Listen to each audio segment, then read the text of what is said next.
So what happened to you? This is a question that I have been asked every single day for the past 10 years of my life. Though it probably would have made sense to tell the truth, it was just too difficult at the time. I preferred to avoid it. At first, I would reply with answers such as an operation or it's a long story. And to be fair, this wasn't too far from the truth. Until I got tired of repeating myself. So I decided to spice things up a bit, to become more creative. I remember convincing a cab driver that I was part of the basketball team in the Youth Olympics, that I'd saved the day shooting that winning throw, stumbling and breaking my leg in the process. But what really happened? Let me introduce myself. My name is Dominique Schell. I'm 20 years old, and I'm a cancer survivor. To be more specific, a sarcoma survivor. I'm the 1 in 2 who survived this rare form of bone cancer. Now let me take you right back to the start of my journey. I want you to imagine a healthy, happy, and sporty kid. I want you to imagine yourselves at 10 years old. Life was pretty great, wasn't it? Not a single worry in the world. Until one day, you get this pain in your leg. You notice it because what 10-year-old is familiar with the sensation of pain? But you're a healthy kid, right? So you assume it's nothing but a simple sports injury. You don't read into it, because why would you? You're a healthy, happy, and sporty kid. So how can I explain that gut feeling that something was wrong? Well, to be honest, I can't. All I know is that I kept nagging my mother to take me to the doctors. And I'd hardly ever been to the doctor before, apart from the odd injection here and there. So why now? Annoyingly, our local GP was away, but as luck would have it, her replacement turned out to be a children and adolescent specialist. She felt my leg and was instantly wary of the heat it was giving off, as well as the fact that my calf was 1 centimeter larger in diameter than the other. That's when the alarm bells started ringing. Within 3 days, we found ourselves at a university hospital in Switzerland, in the pediatric oncology ward, or in simpler terms, the children's cancer ward. It was looking like a malignant tumor. 2 biopsies later, it was confirmed. Now, I don't know about you, but hearing I had cancer at 10 years old was absolutely meaningless. What hit me was when my parents reacted. My mother, who never cried, was tearing up, and my father fell silent. I underwent 18 chemotherapy sessions, each lasting a week. All in all, it was hell. Chemotherapy had so many negative effects waiting to hit me. Weight loss, ulcers, exhaustion, hair loss, cravings. I had these crazy cravings: pancakes, snails, cheese fondue. Sadly, however, these foods never stayed in me for very long. Thanks to the chemotherapy, throwing up was part of my daily life. It got to the point where I was so sick that the doctors had to sedate me for the duration of the treatment, sometimes up to 2 or 3 days in a row.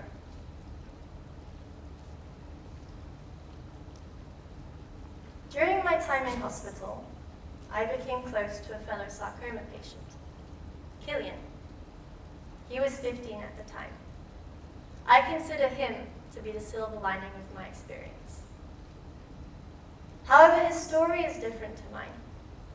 He went to multiple doctors, complaining of pains in his thigh, but these were mistakenly diagnosed as growing pains.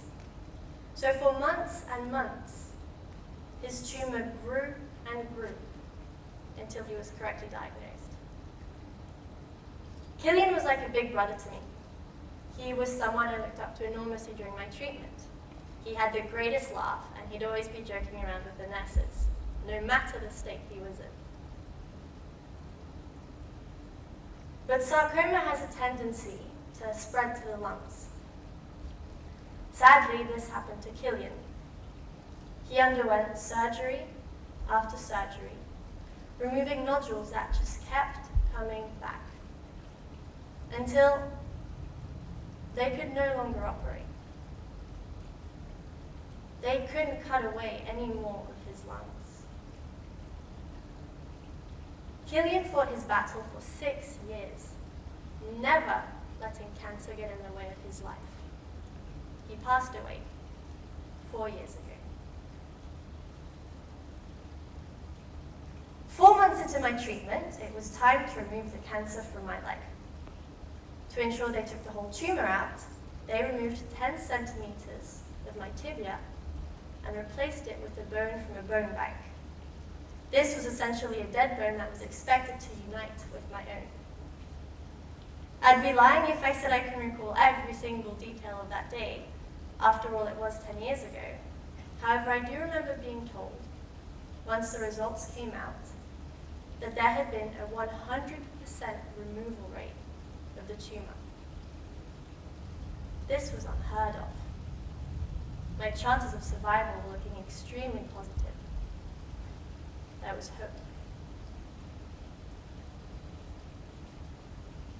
A year after my treatment ended, my family was given the opportunity to move to Singapore.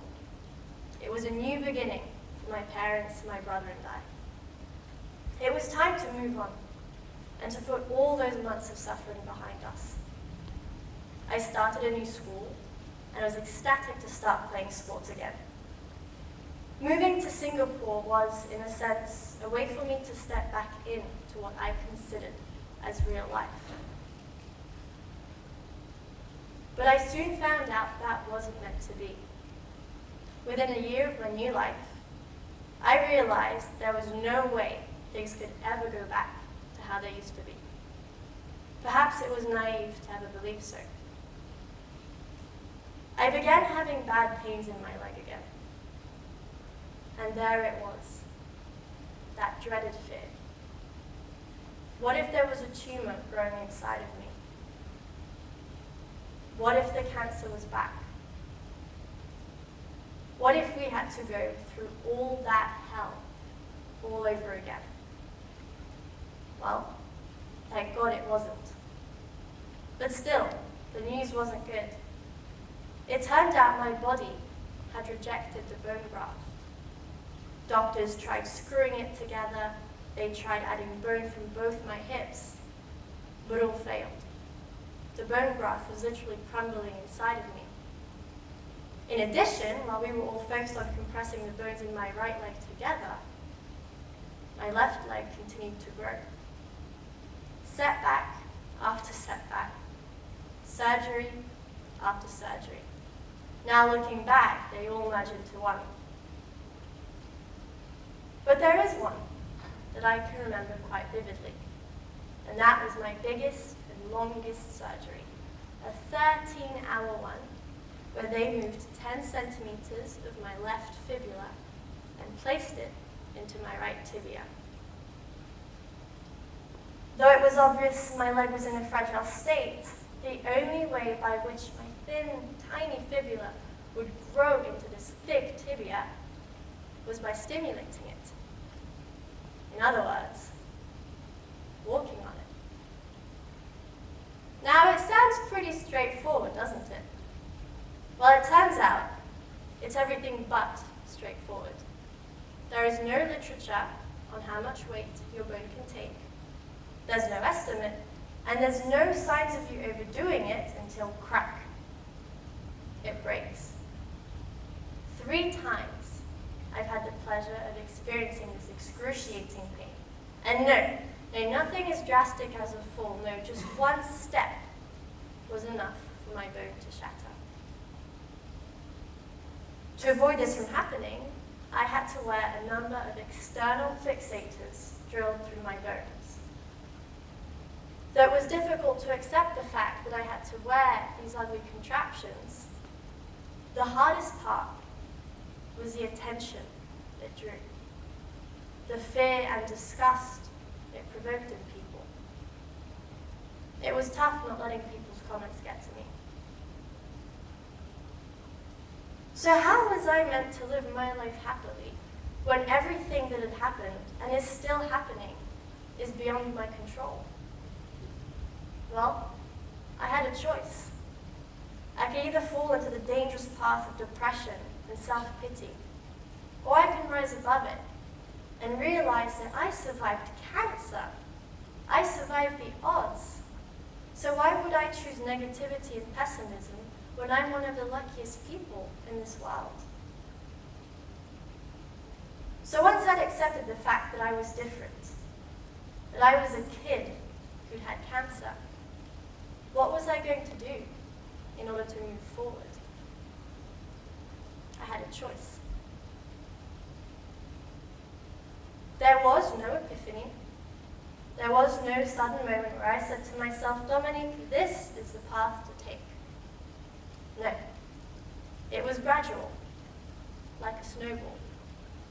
An accumulation of acceptance, confidence, and maturity, as well as the realization that people were actually interested in my past. Over the years, my confidence began to grow, both mentally and physically. I began to open up about the infamous C word, and I received so much support. It turned out I wasn't alone.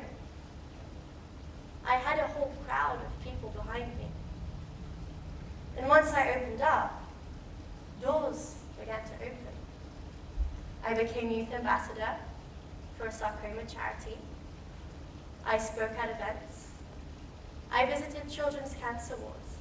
And I gave those kids hope.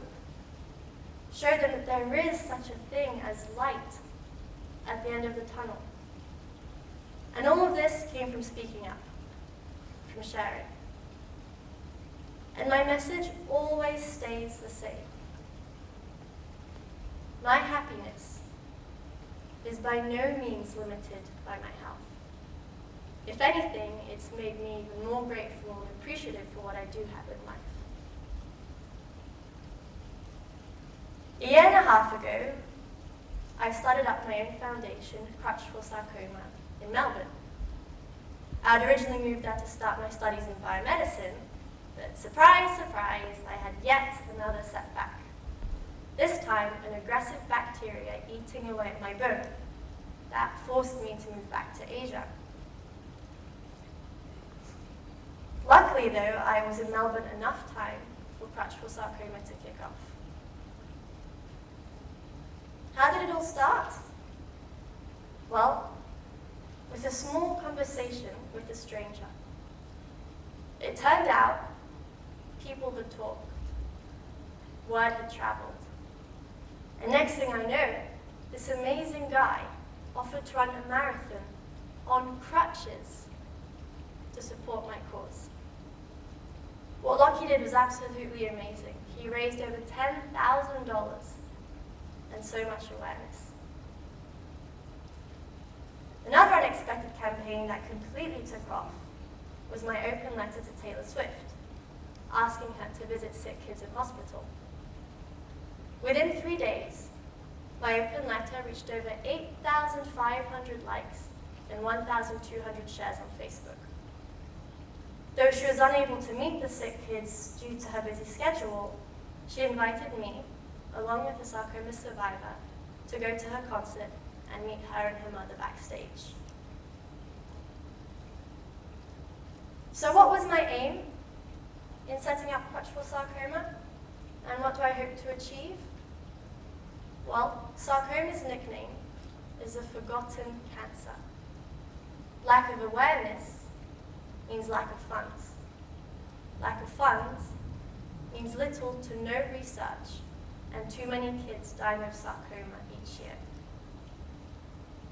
I was one of the lucky ones. I survived. And therefore I feel it's my duty to speak up on behalf of all of these sick children, fighters, survivors, and angels. I think if there's one thing that cancer teaches you, or any other life-threatening illness, it's to focus on what really matters in life. It's about taking any negative situation and turning it into a positive one. It's about embracing opportunities, and most importantly, it's about finding light where others wouldn't. On that note, I leave you with a quote that I hold close to my heart from Steve Jobs. Life has no limit. Go where you want to go. Reach the height you want to reach. It's all in your heart and in your hands. Thank you.